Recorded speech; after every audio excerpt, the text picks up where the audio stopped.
Howdy and welcome back. Today's lesson is going to focus on software and errors.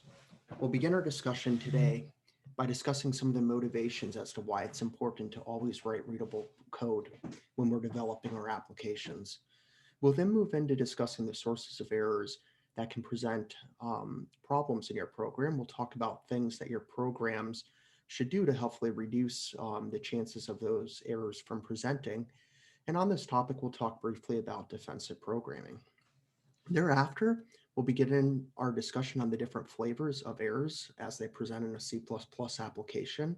We'll begin with the compilation process by talking about compile time errors and finishing up with link time errors.